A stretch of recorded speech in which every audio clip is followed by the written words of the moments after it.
चक्रा में जैसे स्वामी जी कहते हैं कि मतलब ऐसे रियलाइज किया जाता है या जब सुनते हैं किसी ग्रुप में या कोई गाइड करता है कि अगर आप फूड खा रहे हो तो आप पहले चक्रा पे हो, सेक्स कर रहे हो तो इस चक्रा पे हो। तो सुन के तो ऐसे लगता है अच्छा सिर में ही रहना का 10वां चक्कर है, हुँ, सेक्स सेंटर अच्छा वो नीचे ही हुँ, कुछ है। हुँ, अ, तो ये कन्फ्यूज़न होती है, इसको हुँ, कैसे समझा जा सकता है? हुँ। नहीं, इसमें हायर लोअर नहीं है। ये क्या है कि जैसे मान लीजिए फूड खाने के लिए बोल रहा है कि आप तो भाई फूड के लिए ज़्यादा लालायित हो या इस तरह से, तो आप तो मूलाधार में हो। फूड तो हमें सारी ज़िंदगी खाना है, सिक्योरिटी तो आदमी को सारी ज़िंदगी चाहिए। तो वो बेसिकली वो हमारी कॉन्शियस और साइकोलॉजिकल मामला है, उसको किसी फिज़िकल बात से नहीं जोड़ा जाना चाहिए। लेकिन और दूसरा क्या है कि ये जो मैप दिखाया जाता है, वो लो से हाई की तरफ है। फिर वो बोला जाता है कि आप लोअर जो चक्र है और ये तो मिडिल में है जो लव का है, फिर ऊपर बढ़ता जाता है, फिर वो इंट्यूशन आज्ञा चक्र है। और आज्ञा चक्र को मिस्टीरियसली थर्ड आई शिव से जोड़ा जाता है, बहुत अच्छी मुंह ऊंची बात है, सब है। लेकिन वो इस तरह से नहीं है जैसे कहा जाता है, क्योंकि व्याख्या से ही सारा भेद हो जाएगा। हमारी व्याख्या करने का ढंग ही उस करने वाले पार्टिसिपेंट में कोई लोभ पैदा करेगा, कोई डर पैदा करेगा, वही प्रॉब्लम बन जाएगा। वो एक उसका एक वॉल बन जाएगी जिसमें वो बेचारा सदा प्रैक्टिस करेगा या नहीं करेगा। हम जितना शुद्ध और जितना मीनिंगफुल, प्योर, ट्रांसपेरेंट जीवन जीने लगते हैं, ये तो सबको समझ में आएगा, आता भी है। उसका मतलब है कि हम उतने जीवन के लॉ को समझते जा रहे हैं, ठीक है। और हम ठीक है कि बिल्कुल हम खाने कपड़े सेक्स में ना पड़ के अब हम और किसी और हायर मीनिंग के लिए समझना चाह रहे हैं। उसके बाद हम और फिर हमारे ये दो तीन बातें कम हुई तो फिर हम में पॉजिटिविटी शुरू हुई, लव का शुरू हुआ। ऐसे अगर इसको देखेंगे तो ये मीनिंगफुल लगेगा। लेकिन वो जो व्याख्या का जो भ्रम है उससे आपने सही बोला। उससे ये हो जाता है कि बस वो हमको तो सातवें चक्र पे रहना है, तो वो सदा बेचारे इधर ही ध्यान लगाते रहते हैं। वो एक फॉल्ट है, उससे ऐसे नहीं चक्रों में रह जाता। जीवन का जो रियल जो हमारी लाइफ है उसकी क्वालिटी गुणवत्ता बदलने से वो अपने आप जो होना है वो आपके लिए हो जाएगा। अपने आप जो फील आपको मिलना है जिंदगी का मीनिंग का, वो मिल जाएगा। अलग से फोर्स मत डालिए इसमें, ऐसे होता भी नहीं है।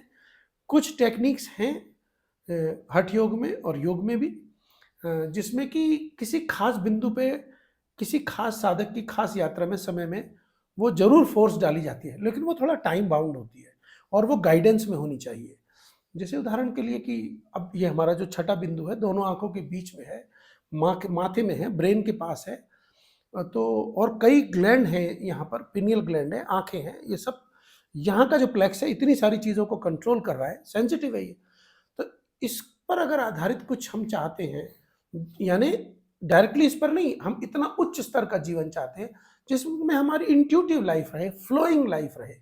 इसको शास्त्रीय भाषा में कहने का कहा इस तरह से जाएगा कि आज्ञा चक्र में कोई रह रहा है। कहना तो ये तो कहना तो काव्यात्मक है, पर रियलिटी में वो क्या करेगा, रियलिटी में वो ये कर रहा है कि बहुत meaningful, intuitive, sensitive, balance life जी रहा है, जिसमें उसकी थिंकिंग भी है, इमोशन भी है, उसके दुख दर्द है, सब है, वो उनसे ऊपर नहीं निकल गया है।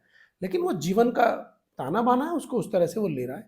तो वो शास्त्रीय भाषा में वैसे कहेंगे। अब अगर किसी साधक की यात्रा में कोई देख रहा है गुरु की इंट्यूशन ये इंट्यूटिवली एक्टिव नहीं हो रहा है, तो वो बैक मेथड से जाके, वो जाहिर है कि वो ऐसा कोई प्रयोग उनको देने वाले हैं कि जिसमें कि थोड़ा आज्ञा चक्र पे लोड पड़ेगा, ठीक है।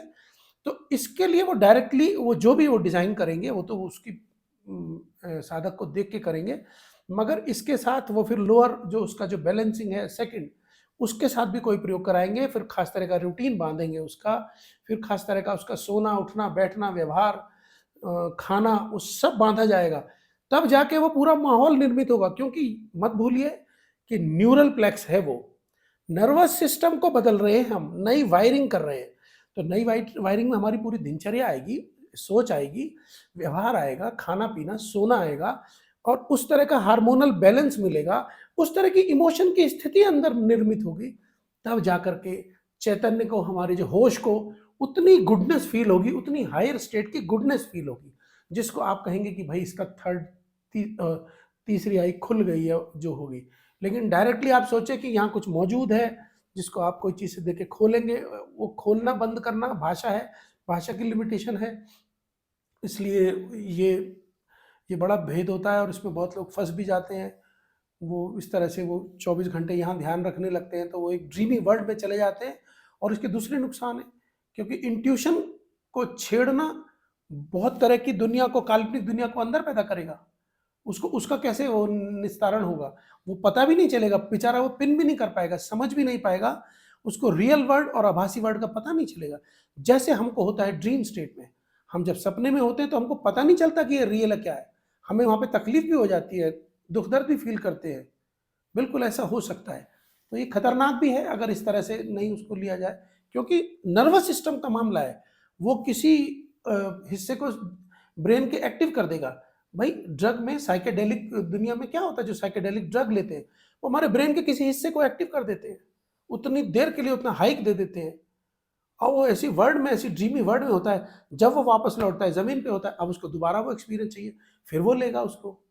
पूरा न्यूरल, पूरा पूरा आप पूरी चेंज कर रहे हैं, पूरी कॉम्पोजिशन, नया पाथवे पैदा कर रहे हैं, बायोलॉजी चेंज हो रही है वहाँ पर, और वो फिर वो बार बार लेगा, फिर रेपिटेटिव लेगा, फिर जल्दी जल्दी लेगा, फिर एक टाइम आता है कि जो कि वो असर ही बंद हो जाता है। बिल्कुल ऐसे ही होता है इसमें। तो ये भी ड्रग की तरह से इस्तेमाल हो जाती है, नहीं होनी चाहिए।